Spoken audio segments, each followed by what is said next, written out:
வணக்கம். நீங்கள் இணைந்திருப்பது உதயன் டிஜிட்டல் வலையொலியின் பிரதான செய்திகளுடன். செய்தி தொகுப்பு உதயன் டிஜிட்டல் செய்தி பிரிவு.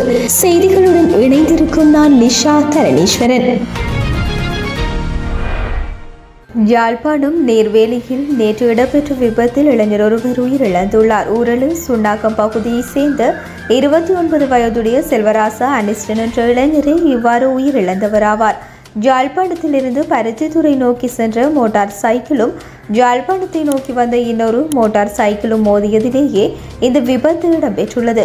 விபத்துக்குள்ளான 2 மோட்டார் சைக்கிள்களிலும் 4 இளைஞர்கள் பயணித்த நிலையில் அவர்கள் அனைவரும் காயங்களுடன் யாழ்ப்பாண போதனா மருத்துவமனையில் சேர்க்கப்பட்டனர். அவர்களில் மேற்படி இளைஞர் சிகிச்சையின் போது உயிரிழந்துள்ளார். இறப்பு விசாரணைகளை யாழ்ப்பாணம் போதனா மருத்துவமனையின் திடீர் இறப்பு விசாரணை அதிகாரி நமசிவாயம் பிரேம்குமார் மேற்கொண்டார். நல்லூரானது சைவ சமயத்தின் புனித தலமாகும். இத்தகைய தலத்துக்கு அருகிலே அசைவ உணவகம் அமைக்கப்படுவது மதச்சார்ந்த கலாச்சாரம் மற்றும் பாரம்பரியத்துக்கு எதிரானது என்பதனை வெளிப்படுத்தும் முகமாக இன்றைய தினம் கவனவீர்ப்பு போராட்டம் ஒன்று முன்னெடுக்கப்பட உள்ளது. எனவே அனைத்து நல்லூர் கந்தன் பக்தர்களும் ஒன்று கூடி இந்த அசைவ உணவகத்துக்கு எதிரான திடமான எதிர்ப்பை அமைதியான முறையில் வெளிப்படுத்த வேண்டுகின்றோம் என ஏற்பாட்டாளர்கள் இந்த போராட்டத்துக்கு அழைப்பு விடுத்துள்ளனர். இன்று மாலை 4:30 மணியளவில் நல்லூர் ஆலயம் ஒன்றில் இந்த போராட்டத்தை நடாத்துவதற்கு சைவ அமைப்புகள் அழைப்பு விடுத்துள்ளமை குறிப்பிடத்தக்கது. அதிகாரத்திற்காக வடக்கிலும் தெற்கிலும் இனவாதம் மீண்டும் தலை தூக்க தொடங்கியுள்ளதென ஜனாதிபதி அனுரகுமார திசாநாயக்க தெரிவித்துள்ளார். தேசிய போர் வீரர் நினைவேந்தல் நிகழ்வில் நேற்று உரையாற்றிய போதே அவர் இதனை தெரிவித்தார். தொடர்ந்து கருத்து தெரிவித்த ஜனாதிபதி, நாட்டில் முழுமையான வெற்றியாளர்கள் இல்லை. நாட்டில் சட்டம் ஒழுங்கை முழுமையாக நிலைநாட்டுவதன் மூலம் மாத்திரமே முழுமையான வெற்றியாளர்களை அடைய முடியும்.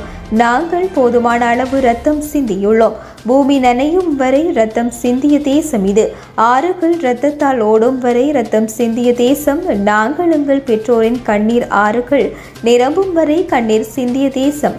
நாங்கள் போரின் மிக கொடூரமான வலிகளையும் துன்பங்களையும் அனுபவித்த மக்கள். நாம் அவை அனுபவங்களாக இருந்தால் அத்தகைய சூழ்நிலை மீண்டும் நிகழாமல் தடுக்க வேண்டும். நாம் முழுமையான வெற்றியாளர்கள் அல்ல. இந்த நாட்டில் அமைதியை உருவாக்குவதன் மூலம் மட்டுமே நாம் முழுமையான வெற்றியாளர்களாக மாற முடியும். எனவே அமைதிக்காக சாத்தியமான அனைத்து நடவடிக்கைகளையும் எடுக்க நாங்கள் தயாராக உள்ளோம். மீண்டும் போர் பயம் இல்லாத ஒரு சமூகத்தை நாம் உருவாக்க வேண்டும். அதிகாரத்திற்காக வடக்கிலும் தெற்கிலும் இனவாதம் மீண்டும் தலை தூக்க தொடங்கியுள்ளது. தாய்நாட்டின் முழுமையான சுதந்திரம் என்றால் என்ன? இன்று மழை பெய்ய தொடங்கியுள்ளதால் நாம் ஒரு பயங்கரமான சூழ்நிலையை எதிர்கொள்கின்றோம். நிலச்சரிவு அபாயத்தில் உள்ள பகுதியில் 4900 வீடுகள் உள்ளன. நாம் சுதந்திரமாக இருக்கின்றோமா? இன்றும் கூட உலகில் எங்கும் ஒரு மோதல் வெடித்தால் அது நம் நாட்டின் பொருளாதாரத்தில் எவ்வளவு தாக்கத்தை ஏற்படுத்தும் என்று நாம் அஞ்சுகின்றோம். நமக்கு இறையாண்மை எங்கே இருக்கின்றது? இன்று நாம் பொருளாதார இறையாண்மையை இழந்த ஒரு நாடாக இருக்கின்றோம் என்பது உண்மைதான். நாம் நமது சொந்த பொருளாதார முடிவுகளை எடுக்கும் வலிமை இல்லாத ஒரு நாடு. எனவே இந்த தாய்நாட்டை உலகிற்கு முன்பாக பெருமை மிக்க நாடாக மாற்ற வேண்டுமென்றால் இந்த பொருளாதார மாற்றத்தை நாம் அடைய வேண்டும். எத்தகைய சிரமங்கள் வந்தாலும் இந்த நாட்டில் சட்டத்தின் ஆட்சி நிலைநாட்டப்பட வேண்டும். இந்த நாட்டின் ஆட்சியை பற்றி உலகம் உயர்வாக பேச வேண்டும். குற்றம், போதைப்பொருள் மற்றும் தொற்று நோய்கள் இல்லாத ஒரு நாட்டை உருவாக்க வேண்டும். மோதல் மற்றும் வெறுப்பு இல்லாத ஒரு அரசை நாம் உருவாக்க வேண்டும். அங்குதான் நமது தாயகத்தின் முழுமையான சுதந்திரமும் வலுவான இறையாண்மையும் இருக்கும் என்றார்.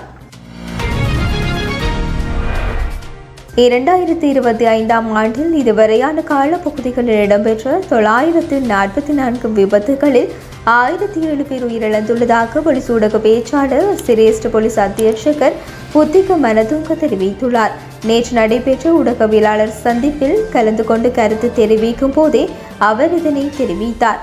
விபத்துக்களை கட்டுப்படுத்துவதற்காக மது போதையில் வாகனம் ஓட்டுவோரை கைது செய்வது, கவனக்குறைவாக வாகனம் ஓட்டுவோரை கண்டறிவதற்கான நடவடிக்கைகள் உள்ளிட்ட பல்வேறு நடவடிக்கைகளை போலீசார் மேற்கொள்வதாக அவர் இதன் போது தெரிவித்தார். அதன்படி ஜனவரி 1 முதல் மே 18 வரையிலான காலப்பகுதியில் மது போதையில் வாகனம் ஓட்டிய 26,413 பேர் கைது செய்யப்பட்டு சட்டத்தின் முன் நிறுத்தப்பட்டதாகவும் அவர் இதன் போது தெரிவித்தார்.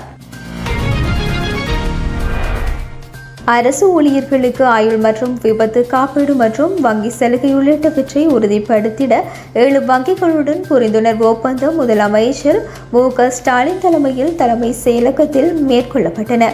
ஆயுள், தனிநபர் விபத்து காப்பீடு போன்றவற்றிற்கு பெரும் தொகையை செலவழிப்பதை தவிர்க்க காப்பீடுகளை கட்டணமின்றி பெறும் வகையில் அரசு முன்னணி வங்கிகளுடன் இது குறித்து பேச்சுவார்த்தை நடத்தி வந்த நிலையில் சலுகைகளை பெற்றுத் தருவதற்கு முன் வந்துள்ளது. அதன்படி அரசு அலுவலர்கள் எதிர்பாராத விதமாக விபத்தில் உயிரிழந்தாலோ விபத்து காரணமாக ஊனமடைந்தாலோ தனிநபர் விபத்து காப்பீட்டு தொகையாக 1 கோடி ரூபாய் நிதியும், உயிரிழந்தால் அவரது குடும்பத்தில் உள்ள திருமண வயதை எட்டிய மகள்களில் 2 பேருக்கு ரூபாய் 5 லட்சம் என ரூபாய் 10 லட்சம் வரை நிதி உதவி அளிக்கப்படும் என கூறப்படுகின்றது. மேற்கண்ட சலுகைகள் பாரத ஸ்டேட் வங்கி, இந்தியன் ஓவர்சீஸ் வங்கி, இந்தியன் வங்கி, கனரா வங்கி, ஆக்சிஸ் வங்கி, பேங்க் ஆப் பரோடா மற்றும் யூனியன் பேங்க் ஆப் இந்தியா ஆகிய 7 முன்னோடிகள் வங்கிகள் அரசு தங்களது ஊழியர்கள் ஊதிய கணக்கினை பராமரித்து வரும் பட்சத்தில் எந்தவித கட்டணமின்றி வழங்கிட முன் வந்துள்ளன.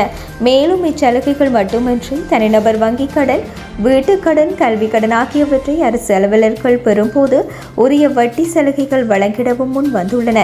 இந்த சலுகைகளை வங்கிகள் அரசு ஊழியர்களுக்கு வழங்குவதை உறுதி செய்யும் வகையில் முதலமைச்சர் மு.க. ஸ்டாலின் முன்னிலையில் அரசு சார்பில் கருவூலம் மற்றும் கணக்குகள் துறை இயக்குநர் மற்றும் முன்னோடி வங்கிகளின் உயர் அலுவலர்களால் புரிந்துணர்வு கையெழுத்திடப்பட்டன.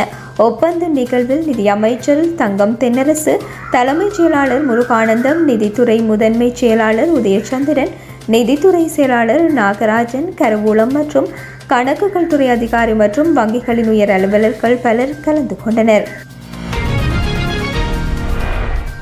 அமெரிக்காவின் மத்திய மற்றும் கிழக்கு மாகாணங்களான கெண்டக்கி, மிசோரி, விர்ஜீனியாவை அடுத்தடுத்து கடுமையான சூறாவளி தாக்கியதில் 28 பேர் உயிரிழந்துள்ளனர். குறித்த சூறாவளியினால் கெண்டக்கி மாகாணமே கடுமையான பாதிப்பை சந்தித்துள்ளதாகவும் அப்பகுதியில் மாத்திரம் ஒரு தீயணைப்பு வீரர் உட்பட 19 பேர் உயிரிழந்துள்ள நிலையில் நூற்றுக்கணக்கான வீடுகள் சேதமடைந்ததுடன் வாகனங்கள் பலவும் சேதமடைந்துள்ளதாக தெரிவிக்கப்பட்டுள்ளது. மிசோரியில் செயின்ட் லூயிஸ் பகுதியில் மணிக்கு 140 கிலோமீட்டர் வேகத்தில் சூறாவளி காற்று வீசியுள்ளதோடு கனமழை மற்றும் புழுதி புயலும் வீசியதாக தெரிவிக்கப்படுகின்றது.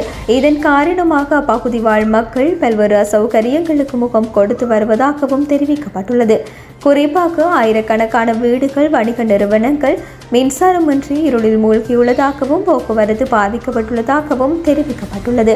மத்திய அமெரிக்கா முழுவதும் சில தினங்களுக்கு இடியுடன் கூடிய கனமழை பெய்யும் என்றும் சூறாவளி வீசும் என்றும் வானிலை ஆய்வாளர்கள் கணித்துள்ளனர். இதேவேளை டெக்சாஸ் மற்றும் அர்கான்சாஸ் பகுதிகளுக்கும் சூறாவளி எச்சரிக்கை விடுக்கப்பட்டுள்ளமை குறிப்பிடத்தக்கது. ஐபிஎல் தொடரில் நேற்றிரவு இடம்பெற்ற ஆட்டத்தில் லக்னோவை தோற்கடித்து ஹைதராபாத் அணி வெற்றி பெற்றுள்ளது. இந்த தோல்வியை தொடர்ந்து பிளே ஆஃப் சுற்றிலிருந்து லக்னோ அணி வெளியேறியுள்ளது. முதலில் துடுப்படுத்தாடிய லக்னோ அணி 7 விக்கெட்டுகளை இழந்து 205 ஓட்டங்களை பெற்றது. அதிகபட்சமாக மிச்சல் மார்ஸ் 65 ஓட்டங்களையும், மார்க்கம் 61 ஓட்டங்களையும், நிக்கோலஸ் பூரன் 45 ஓட்டங்களையும் பெற்றனர். பந்து வீச்சில் இசான் மலிக் 2 விக்கெட்டை கைப்பற்றினார். 10க்கு களமிறங்கிய ஹைதராபாத் அணிக்கு ஆரம்ப வீரரான அபிஷேக் சர்மா 20 பந்துகளில் 59 ஓட்டங்களை குவித்து பலம் சேர்த்தார்.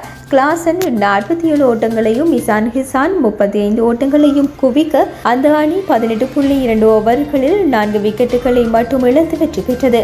இதேவேளை ஹைதராபாத் அணியின் இந்த வெற்றியின் மூலம் லக்னோ அணி பிளே ஆஃப் வாய்ப்பை முற்றாக இழந்துள்ளது. பிளே ஆஃப் சுற்றுக்கு குஜராத், பெங்களூர், பஞ்சாப் அணிகள் ஏற்கனவே தகுதி பெற்றுள்ள நிலையில் 4வது இடத்துக்கு மும்பை மற்றும் டெல்லி அணிகளுக்கு இடையில் கடும் போட்டி ஏற்பட்டுள்ளமை குறிப்பிடத்தக்கது. இத்துடன் உதயன் டிஜிட்டல் வலையொலியின் பிரதான செய்திகள் நிறைவடைகின்றன. தொடர்ந்தும் செய்திகளை உடனுக்குடன் அறிந்து கொள்ள எமது உதயன் டிஜிட்டல் வலையொலி பக்கத்துடன் இணைந்திருங்கள். வணக்கம்.